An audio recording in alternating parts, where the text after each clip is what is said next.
The suffocating monolithic weight of the Hart Senate Office Building's premier hearing room pressed down upon the solitary mahogany witness table with the tangible, crushing force of a physical entity, instantly setting an adversarial stage where the usually untouchable Representative Alexandria Ocasio-Cortez found herself staring directly into the impassive, unreadable gaze of Senator Marco Rubio. This was a cavernous, historically saturated space specifically designed by the architectural masters of Washington to isolate, interrogate, intimidate, and ultimately break even the most hardened, highly prepped, and legally shielded political operatives, and today, its architecture of intimidation had been entirely inverted. For years, Ocasio-Cortez had reigned completely unchallenged as the undisputed, terrifying apex predator of congressional committee hearings, establishing herself early in her meteoric tenure as the viral, razor-tongued progressive inquisitor who routinely and methodically dismantled billionaire executives, Wall Street bankers, pharmaceutical CEOs, and corporate monopolists with a terrifying barrage of rapid-fire questioning.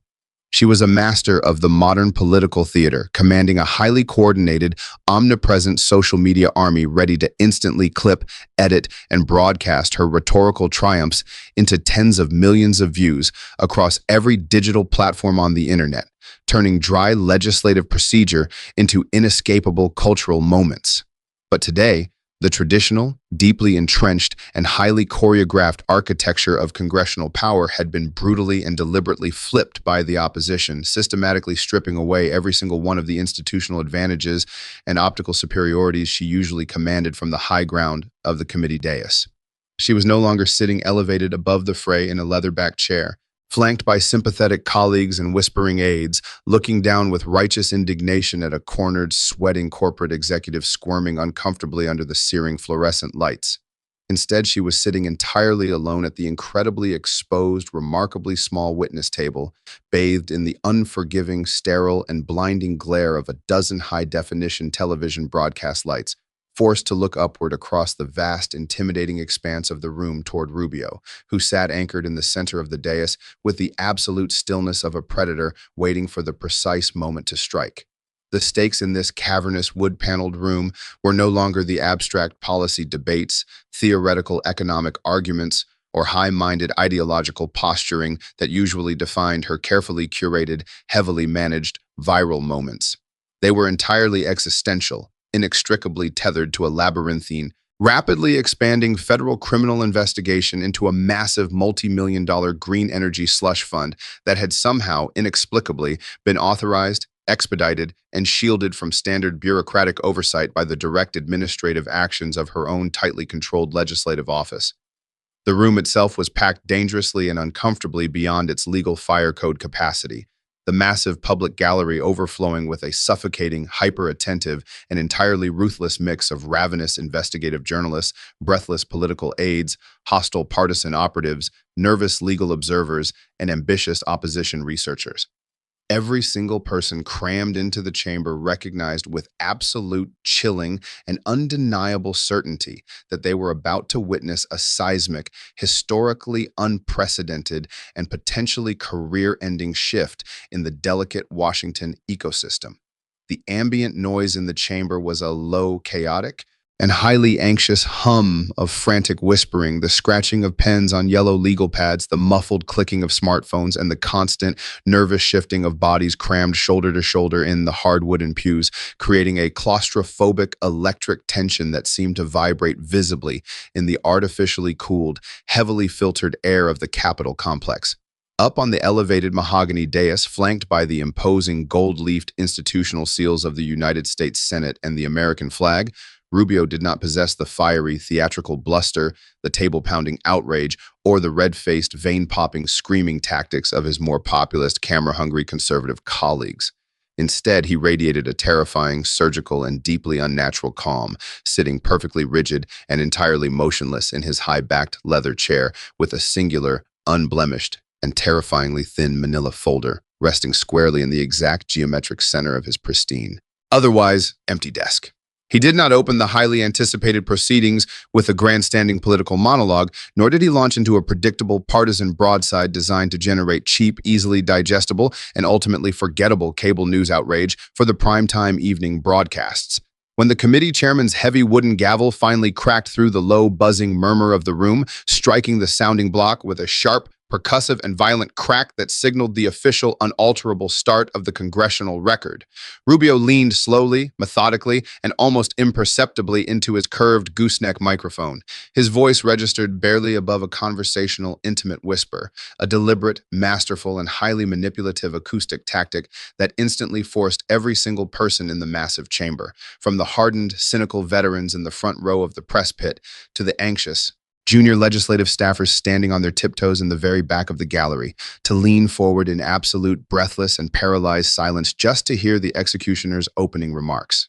Acutely aware of the dozens of high-definition broadcast cameras capturing, magnifying, and transmitting her every micro-expression, shifting glance, accelerated breathing pattern, and physical tick to a live national audience of tens of millions of highly polarized voters, Ocasio-Cortez attempted to seize the narrative initiative immediately, aggressively leaning into her own microphone, to deploy the exact kind of impassioned, righteous, and fiercely articulated defense that had built her formidable political brand. She delivered a soaring, morally absolute defense of working-class communities and environmental justice, utilizing the specific rhetorical framework that had originally propelled her from a relatively unknown bartender in the Bronx into a global political phenomenon and an unstoppable fundraising juggernaut. She spoke with her practiced, highly effective rhythmic cadence, her voice projecting immense strength, defiance, and deep-seated indignation as she detailed the apocalyptic, existential urgency of the global climate crisis. She painted a vivid picture of the desperate and immediate need for aggressive, uncompromising federal intervention to save marginalized frontline communities from imminent ecological and economic devastation, framing the hearing itself as nothing more than an entirely predictable bad faith and deeply corrupt political attack orchestrated by wealthy fossil fuel lobbyists, dark money networks, and conservative hardliners. She passionately argued that these forces were desperately attempting to criminalize the progressive movement in order to protect the profit margins of their billionaire corporate donors, portraying herself as the ultimate shield for the vulnerable. It was a highly polished, fiercely effective, and beautifully articulated piece of soaring political rhetoric, clearly rehearsed late into the night with her top-tier communication strategists and crisis managers, designed specifically and strategically to instantly rally her massive grassroots base, flood every major social media platform with supportive trending hashtags, generate a massive wave of small-dollar campaign donations, and fundamentally reframe the entire premise of the federal fraud hearing. Her goal was to instantly pivot the narrative away from a legitimate, evidence-based criminal inquiry and transform it into a partisan, racist, and misogynistic witch hunt aimed specifically at silencing a powerful, uncompromising woman of color who dared to challenge the established corporate order. She utilized her signature, emphatic, and highly telegenic hand gestures, projecting an aura of absolute moral authority and unimpeachable historical righteousness, attempting to fill the freezing, deeply hostile room with the sheer, undeniable force of her political celebrity and her unwavering ideological conviction. But Rubio simply let her speak, offering absolutely no interruption, no visible reaction, no condescending smirk, no rolling of the eyes, no shuffling of papers, and no change whatsoever in his rigid, statue-like, and predatory posture. He weaponized his silence against her with devastating psychological efficiency, allowing the fiery, indignant, and heavily emotional rhetoric to hang suspended in the air, slowly evaporating against the freezing, legalistic, and entirely evidentiary reality of the room. He let the silence stretch until the uninterrupted, dead, and heavy void following the passionate conclusion of her 5-minute speech became mildly uncomfortable, then deeply strained, and finally, completely, utterly, and agonizingly unbearable. When he finally chose to speak, deliberately breaking the suffocating tension that had tightly gripped the chamber, his tone was entirely devoid of emotion, anger, frustration, or partisan triumph. He completely and totally ignored the sweeping, historically grounded ideological manifesto she had just delivered, bypassing the political theater to focus with devastating, laser-like, and legally fatal precision on the cold, hard, heavily documented, and completely undeniable mechanics of federal law, administrative procedure, and bureaucratic oversight. He slowly, deliberately, and with the agonizing pacing of a predator that knows its prey has absolutely nowhere left to run, opened the manila folder resting on his desk.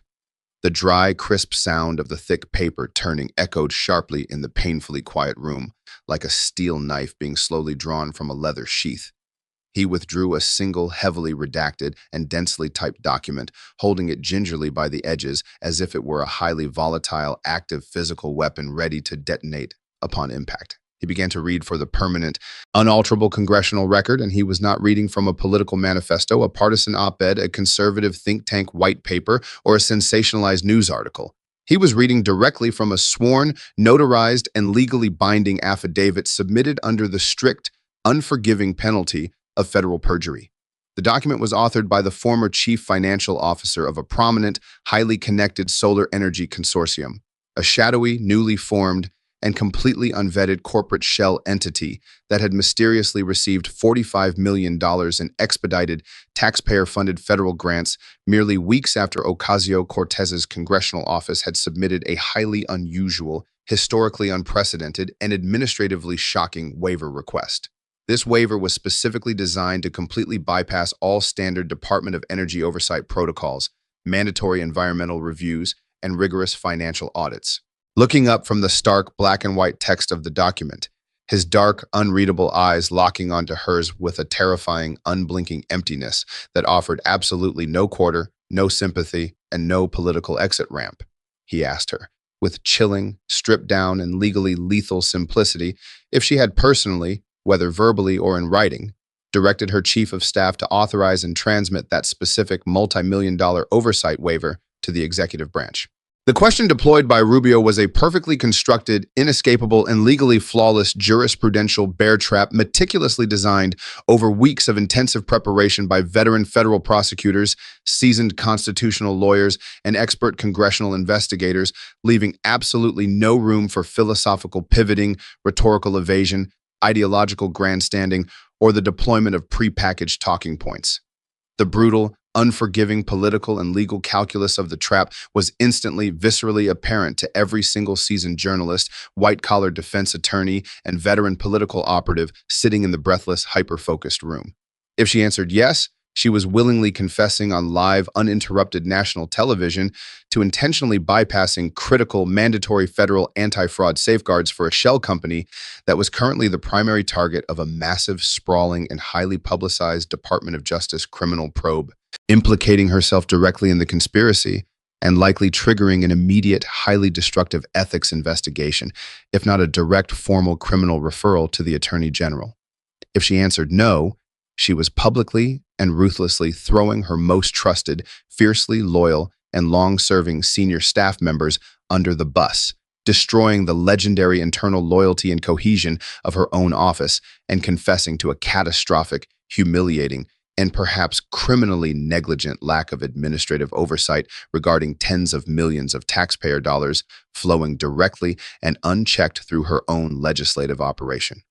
For the very first time in her meteoric, heavily publicized, historically charmed, and previously untouchable political career, the Congresswoman visibly, undeniably hesitated. It was a tiny, almost imperceptible faltering of her vocal cords, a microscopic tightening of her jawline, and a rapid, uncontrolled blinking of her eyes that sent immediate, electric and panicked shockwaves through the press row behind her as producers frantically typed urgent, capitalized messages to their control rooms in New York and Washington, demanding that the broadcast cameras zoom in tightly on her face to capture the unprecedented vulnerability. She attempted to deploy a carefully calibrated, highly legalistic, and deeply defensive evasion, stating with forced artificial steadiness and a noticeably shallower breathing pattern that her congressional office processes tens of thousands of complex constituent requests, highly technical bureaucratic waivers, and voluminous interagency communications every single legislative session. She asserted passionately and defensively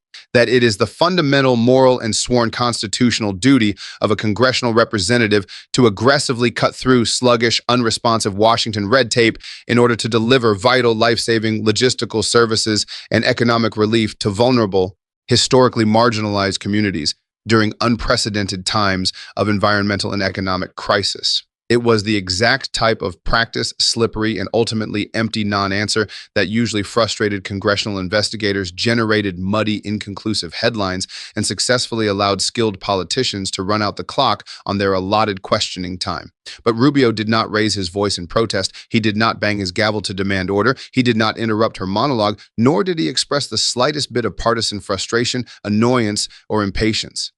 He simply reached slowly back into the pristine manila folder and picked up a second separate piece of paper, holding it up just high enough for the massive array of high-definition television cameras to catch the distinct, undeniable, and officially embossed gold letterhead of her own congressional office shining brilliantly under the studio lights. With the exact same agonizingly slow, deliberate, and entirely methodical pacing, he read aloud from an internal, previously classified office email, definitively time-stamped and dated exactly 3 days before the fraudulent $45 million federal grant was officially approved and dispersed. In this highly damaging communication, her direct legislative director explicitly, aggressively, and unequivocally invoked her personal name, her specific congressional title, and her direct political authority to heavily pressure a hesitant, rule-abiding mid-level Department of Energy bureaucrat into accelerating the massive funding package. The email explicitly stated in black and white, undeniable text that the Congresswoman was personally monitoring the hourly progress of this specific application and expected immediate, unquestioning, and absolute compliance from the agency. The remaining color began to subtly, slowly, but entirely undeniably drain from Ocasio-Cortez's face as the cold, impenetrable steel walls of the legal trap rapidly and violently enclosed her, the ambient temperature in the massive room seemingly plummeting as the crushing, suffocating gravity of the documentary paper trail settled heavily over the completely silent, paralyzed gallery. Rubio leaned forward, his elbows resting firmly on the polished mahogany desk, his hands clasped together, his eyes locking onto hers with the predatory, unblinking, and entirely merciless focus of a veteran federal prosecutor who has just caught a hostile, uncooperative, and previously arrogant witness in a fatal, inescapable, and permanently career-ending contradiction on the witness stand. He asked her again, his voice dropping even lower into the microphone, speaking slower this time, emphasizing and enunciating every single syllable for the court stenographer whose fingers flew frantically across the keys, how a mid-level congressional staffer could possibly, under any administrative circumstances, invoke her personal constitutional authority on a $45 million federal financial transaction without her explicit, direct, and recorded knowledge, unless she was either criminally negligent in her sworn legislative duties, entirely incompetent in managing her own staff, or actively, knowingly, and purposefully participating in the deliberate, coordinated circumvention of federal anti-fraud law. The atmosphere within the cavernous, historically saturated confines of the hearing room shifted instantaneously, transforming from a state of mere heightened partisan tension into a completely, overwhelmingly, and terrifyingly asphyxiating vacuum, creating the exact kind of heavy, pressurized, and deeply suffocating silence that immediately precedes a catastrophic structural collapse, a massive, uncontained subterranean detonation, or a sudden, fatal cardiac event. In that agonizingly suspended microsecond, Representative Alexandria Ocasio-Cortez's fiercely loyal, highly aggressive, and deeply ingrained political instincts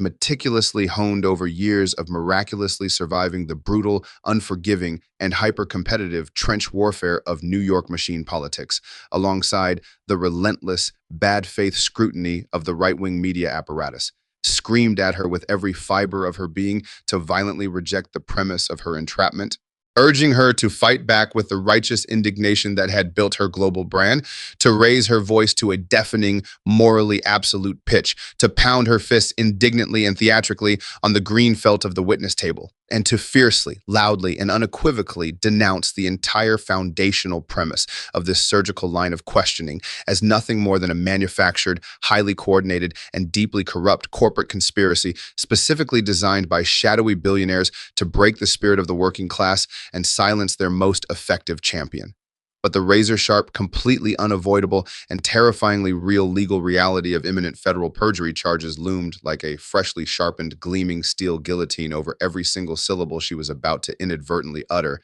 into the highly sensitive live broadcast microphone positioned just inches from her trembling lips. Seated mere inches to her right, Her lead legal counsel, a highly compensated, ruthlessly pragmatic, and fiercely battle-tested veteran Washington white-collar defense attorney who had successfully and smoothly navigated dozens of high-profile, seemingly insurmountable political scandals for the Capitol's elite, aggressively and uncharacteristically shifted his weight in his heavy leatherback chair, his carefully maintained, highly polished, and usually impenetrable professional composure shattering completely and entirely as the horrifying reality of the inescapable legal trap finally set in. In a frantic, desperate, and visibly panicked movement that betrayed the sheer, unadulterated terror of a seasoned legal mind, realizing his high-profile client was standing on the precipice of absolute ruin, he leaned over abruptly to whisper frantically, desperately, and urgently directly into her ear, his sweating hand reaching out firmly and forcefully to completely cover his own microphone in a frantic, last-ditch, and highly visible attempt to physically stop the Congresswoman from stepping blindly, stubbornly, and permanently into the dark, yawning legal and political abyss from which there would be absolutely no return, no appeal, and no political resurrection. Immobilized by the crushing gravitational weight of her sudden realization, she sat in a frozen, agonizing, and highly visible state of total physical and vocal paralysis, her hands clasped so tightly and desperately together on the soft green felt of the exposed witness table that her knuckles had turned a pale, bloodless, and sickly white, visibly trembling under the harsh glare of the studio lights. Her usually expressive, highly animated, and incredibly telegenic face, which for years had served as a vibrant canvas of righteous progressive passion and unwavering moral certainty, was instantaneously locked into a rigid, terrifying, and completely hollow mask of sheer, desperate, and animalistic political survival, stripped entirely and humiliatingly of the vibrant, unyielding confidence and radiant energy that usually defined her carefully curated public persona.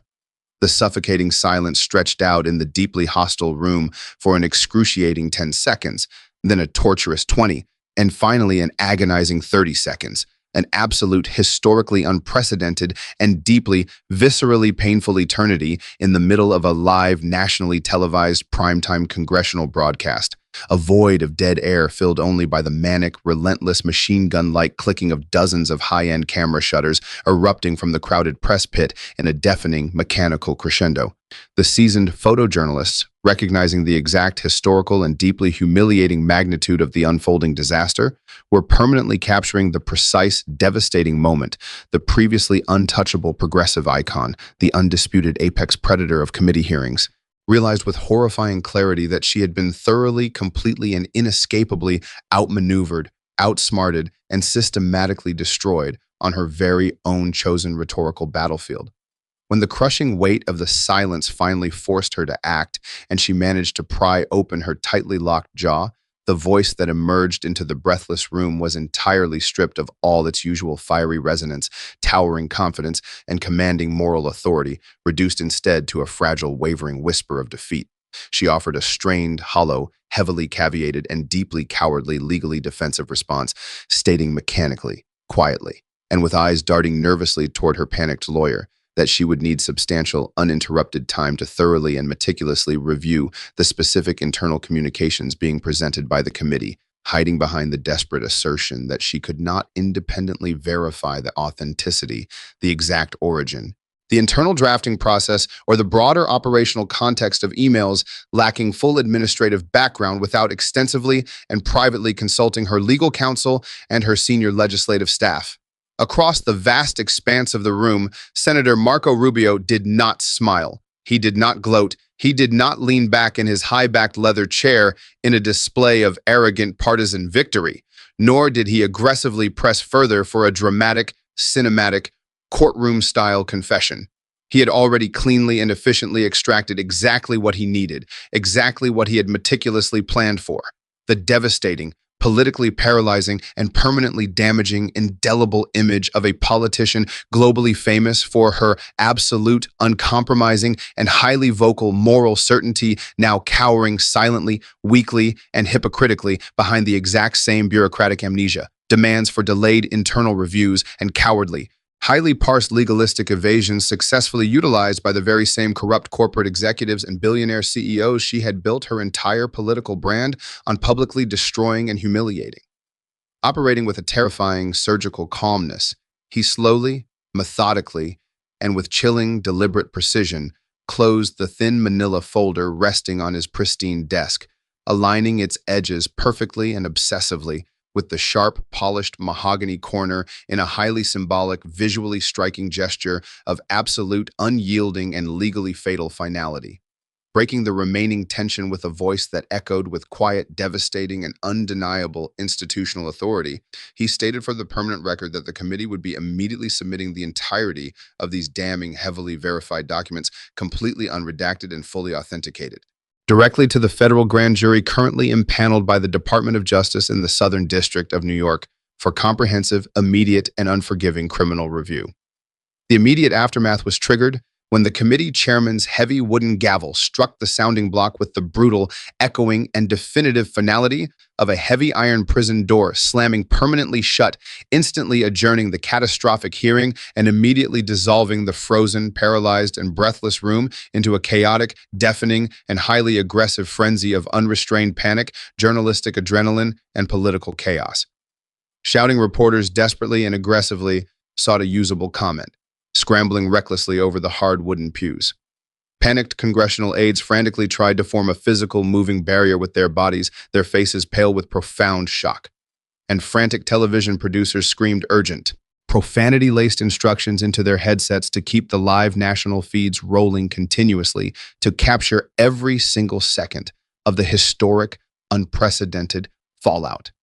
Ocasio-Cortez rose quickly, mechanically, and stiffly from the small mahogany witness table, her face now a hardened, impenetrable, and completely emotionless mask of rigid, highly disciplined composure, pointedly refusing to make even a fraction of a second of eye contact with the screaming, ravenous gallery or the blinding, flashing strobes of the cameras as she was quickly flanked and forcefully ushered away towards safety by her heavy, physically imposing security detail.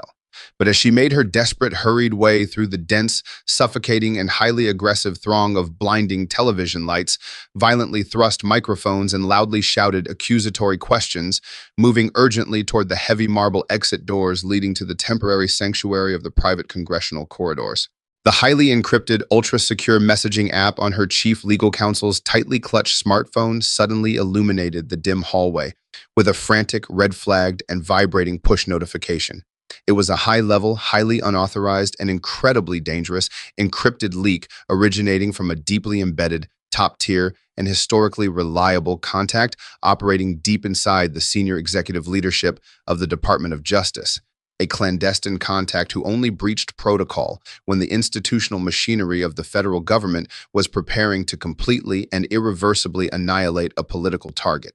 Containing just 3 terrifying, legally fatal, and entirely career-ending words that definitively and chillingly indicated the grueling, humiliating, and highly destructive 2-hour hearing they had just barely managed to survive was not the merciful end of her agonizing ordeal, but merely the opening prologue to a total, inescapable, and permanently destructive political, personal, and legal annihilation. The subpoenas are signed.